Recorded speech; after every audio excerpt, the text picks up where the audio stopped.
What up? It's your boy Sly Kane with Afro Nerd TV. I know I've been behind on the reviews. The last one I was supposed to do was Blade Runner 2049. I'm just going to do a quick kind of review of that. Go see it. 10 out of 10. The characters were great. The atmosphere was great. It lived up to being the sequel of the original Blade Runner. It was a great movie, and it is not getting the well-deserved looks and nods as it should. I'm surprised it didn't do as well as it should have, because it really is a good movie, and it wasn't cliche, and that was great. But let's get to Thor, because that's fresh. That just came out. I just got done seeing it, and it was phenomenal. It was great from beginning to end. I'm going to just let you know what it is right now. Just like Blade Runner was a 10 for 10, Thor was a 10 out of 10. Just as good. Shit was great. Shit was amazing. Would I go see it again? Fuck yes. Should you go see it? Fuck yes. Everything about it was dope.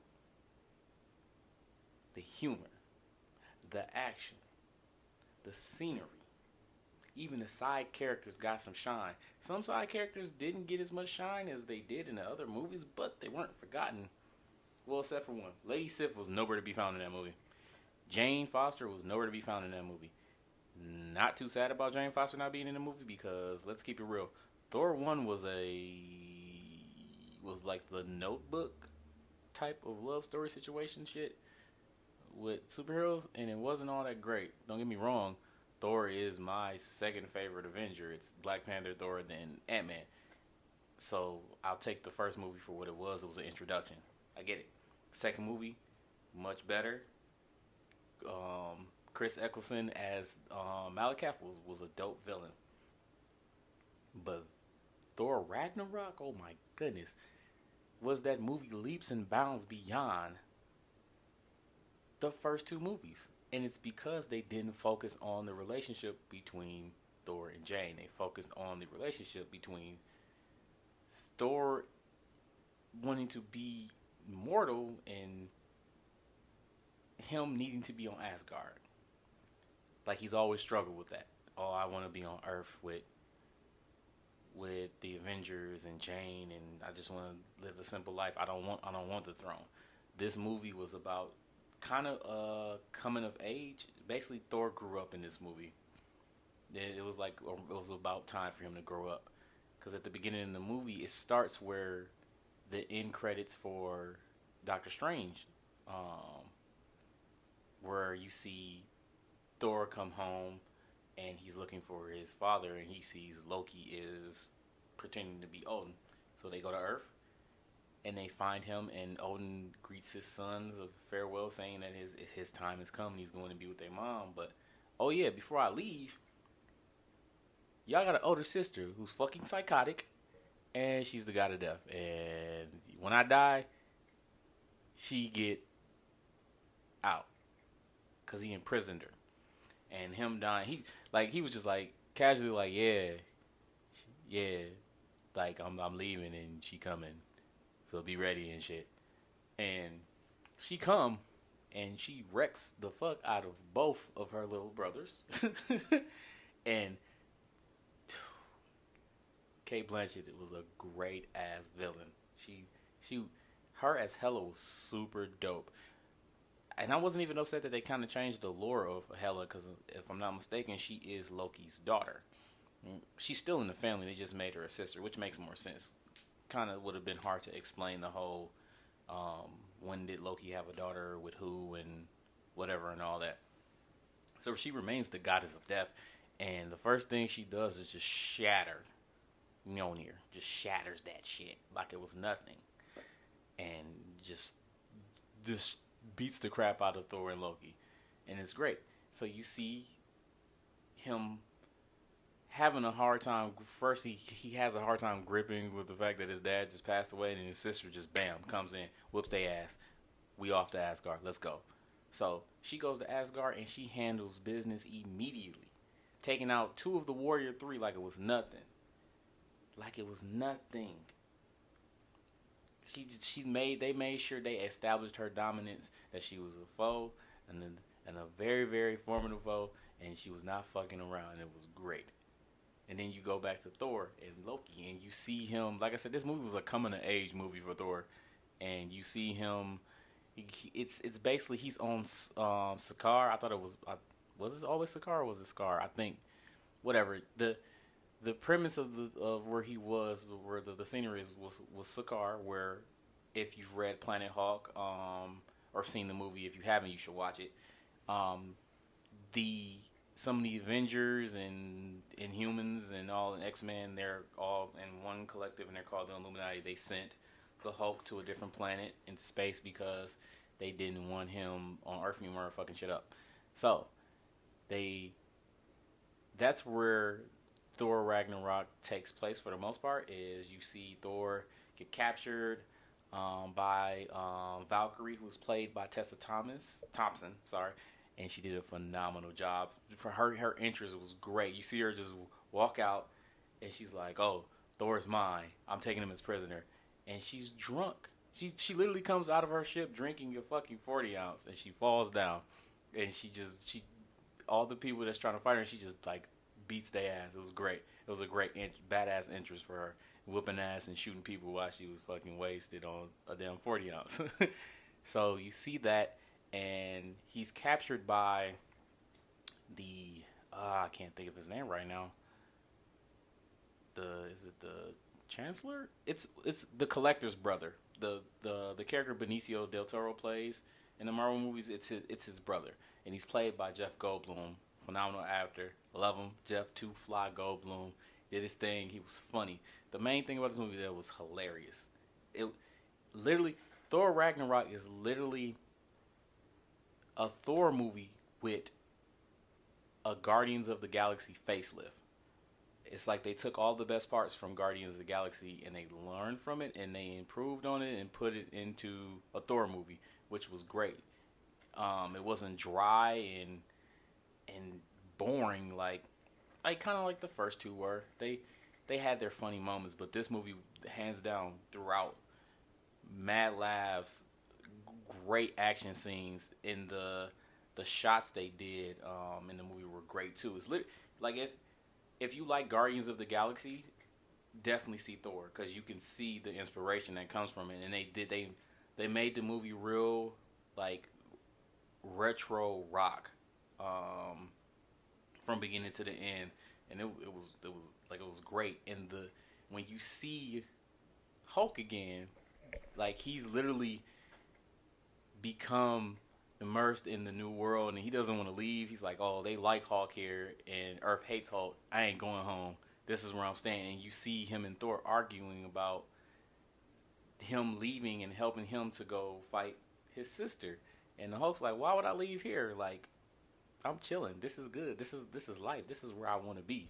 So no, and that was great. They talked about, Kevin Feige talked about, and I believe Mark Ruffalo spoke about it too. The person that plays Bruce Banner talked about how the next three movies we see Hulk in, including Thor Ragnarok, it'll be like one Hulk movie.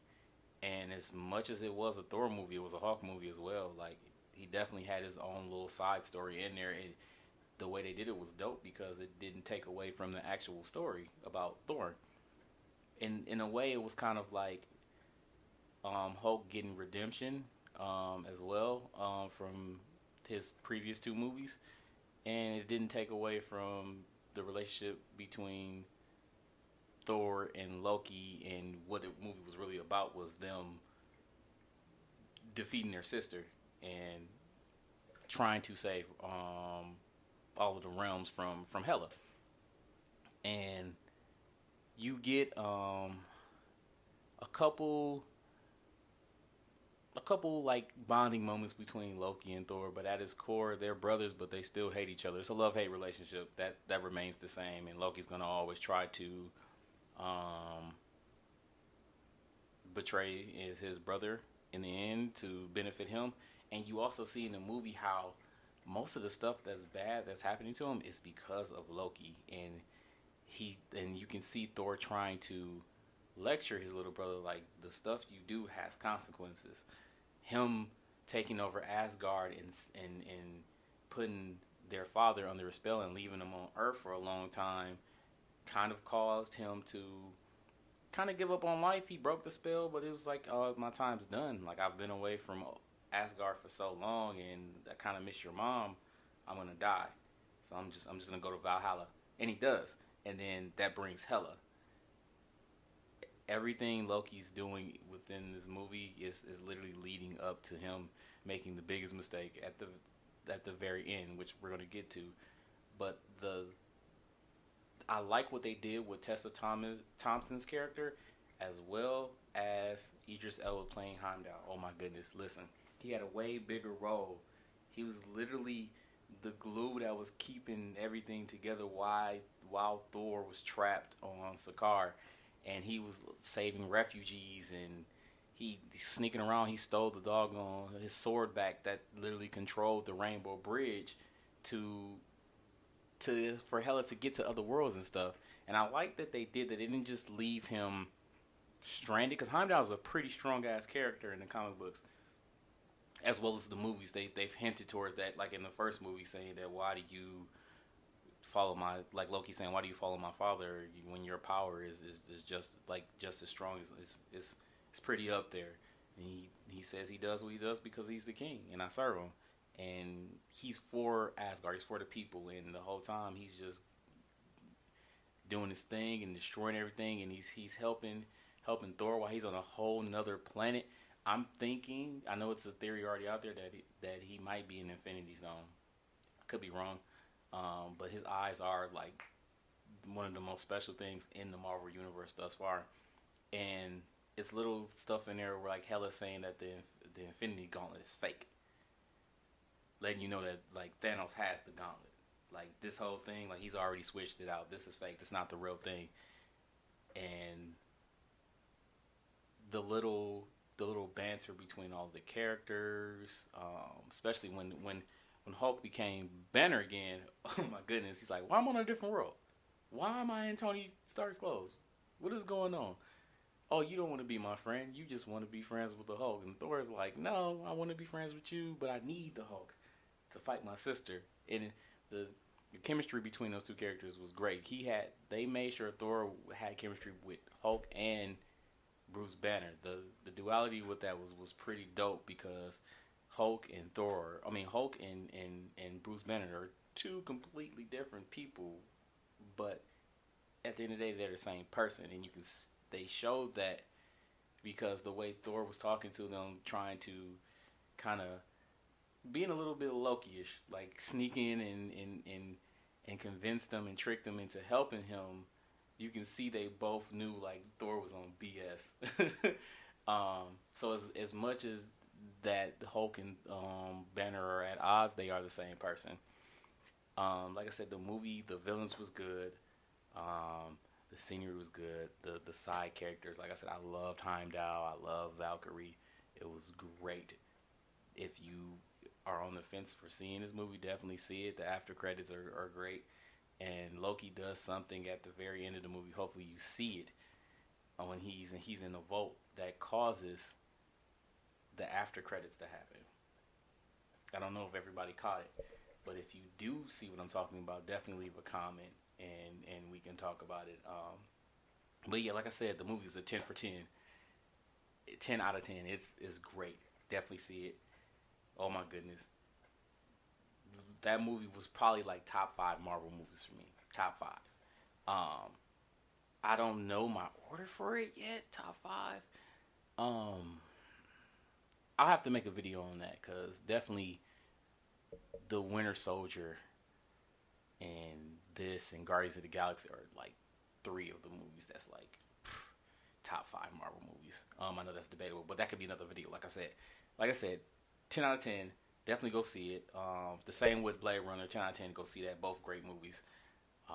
The next movie I will be reviewing is something I've been waiting for a long time, because my favorite superhero of all time is Superman, and I love the Justice League. and I love Batman. So I have been waiting for this for so long, and I'm hoping that it does well.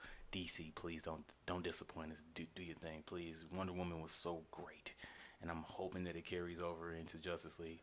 But that is the next movie that's coming out, and that will be the next movie I will be reviewing because that's around my birthday. My birthday is November 15th, and that movie comes November 17th, so I'll be seeing it November 16th. So be on the lookout for that. Make sure you check out my other videos and gameplays on here. Drop a like, a comment. Please click that subscribe button if you like everything. It doesn't cost anything. Definitely follow me on Twitter and my Twitch account, all Afro Nerd TV. So I'll be talking to y'all later. Peace.